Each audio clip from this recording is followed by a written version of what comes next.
Hey everyone. I decided to do a project using software testing. I wanted to get some experience writing tests for an open source application, so I decided to perform basis path testing and metamorphic testing on a 2D physics method for the open source game engine Godot. According to their GitHub README, Godot engine is a feature-packed cross-platform game engine to create 2D and 3D games from a unified interface. In their contribution guide, they encourage developers to add or to improve existing tests for their platform, so that's what I did for my project. So let's dig into it. I decided to pick one fairly involved method in the geometry 2D class of the Godot engine to write tests for. The function, called getClosestPoints between segments, takes two line segments as inputs and spits out the points on each line that are nearest to one another. The lines themselves are given as a series of 4 vector 2s, which are really just XY coordinate pairs. I chose this one because it was 60 lines, which according to Software Testing, a Craftsman Approach by Jorgensen, is smack dab in the middle of a good length to manually create a DD condensed graph for, and I wanted to do it by hand.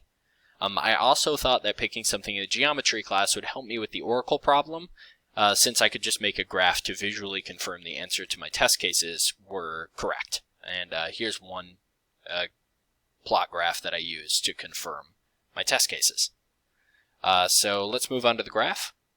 I created a condensed program graph for the method. You can see that besides path 1, all the paths through the program travel to and terminate at line 99. Since path 1 returns a value at line 57, it prevented me from calculating the cyclomatic complexity using the enclosed region method. So instead, I used the predicate node method and got a complexity of 7. Here's a basic breakdown of the inputs that each path requires to be traversed. So path 1, you can see up here, is when both segments are actually points. The program nopes out really quickly and ends and returns a value if both segments are not segments at all but are in fact single points. Path 2 down here in the corner.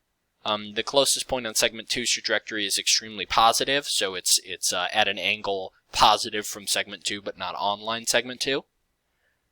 Path 3 here, the segments are parallel. The program usually uses some logic regarding the degrees between the angles of the line segments, so if they're parallel, it has some special logic involved. Path 4, which you can see going through here. The closest point on segment 2's trajectory is actually on segment 2, so this is what I consider the baseline path, because I think this is the intended behavior. Most of these should end up in this range. Path 5, on this side, the closest point on segment 2's trajectory is extremely negative.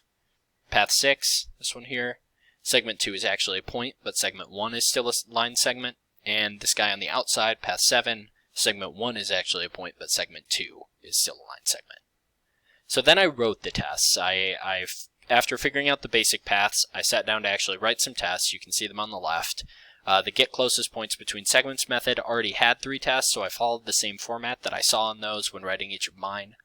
I used plot point graphs like the one on the right, which is for path 7, to confirm the expected values for my test cases. My basis path testing suite didn't reveal any faults in the code, but it did lead me down a path that got me some interesting results later. So let's jump straight into the metamorphic relationships and circle back to that. So for the metamorphic relationships, I identified 3 of them. The first one is input-based.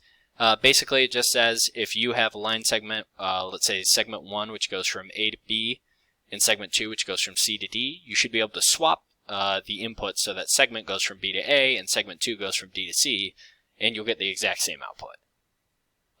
The second relation was output-based. Basically, it states that you can entirely swap the segment 1 and segment 2 in the inputs, and the output should swap as well. So take segment 1 and put it in the input for segment 2, and vice versa, the output will flip. The last relation is an output relation. In the case where you multiply each input vector by -1, so a vector of x equals 2, y equals 2 becomes x equals -2, y equals -2, the output will also be multiplied by -1. So these relations generated an additional 19 test cases when I ran them against my basis path testing test suite. One of the tests did cause a failure. Some of you may have already seen why. I did not at the time. The issue is that two parallel lines may often have a nearly infinite number of pairs of equidistant points, depending on how they're laid out. So here's a plot graph showing how two pairs should be correct for my third path case. This one here, both of these point pairs are obviously equidistant. So let's examine the code and see why it returns something saying that that new test is false. So if you look at the code, this is the bit of code in the program that only my path 3 test case traverses. You can see there's a variable s, which has a magnitude, which is just a magnitude of segment 1's length.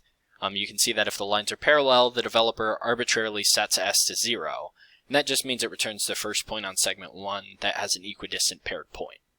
So my first metamorphic relationship, where I switched each segment's origin and endpoint, had a different output because 0 is now on the other side of the segment, so it was starting on that end. So is it actually a fault in the code? The comment above says clank to segment S1, else pick arbitrary S, so it seems to suggest that this is the intended behavior. They're saying they're going to pick an arbitrary number. That being said, it isn't mentioned in the documentation, and I don't know that a user would necessarily expect this to be the method's default behavior. It seems like enough of an edge case that it probably isn't worth refactoring the code, but it could certainly stand to be added to the documentation. So overall, my test suite didn't reveal an exorbitant number of faults in the code, but it did reveal what I think is some kind of nuanced behavior of the method that wouldn't have been apparent otherwise. So it was kind of cool to write the test and see that happen on this method that I ran it on. Overall, that's my project. Thanks for your time, and I hope it was interesting.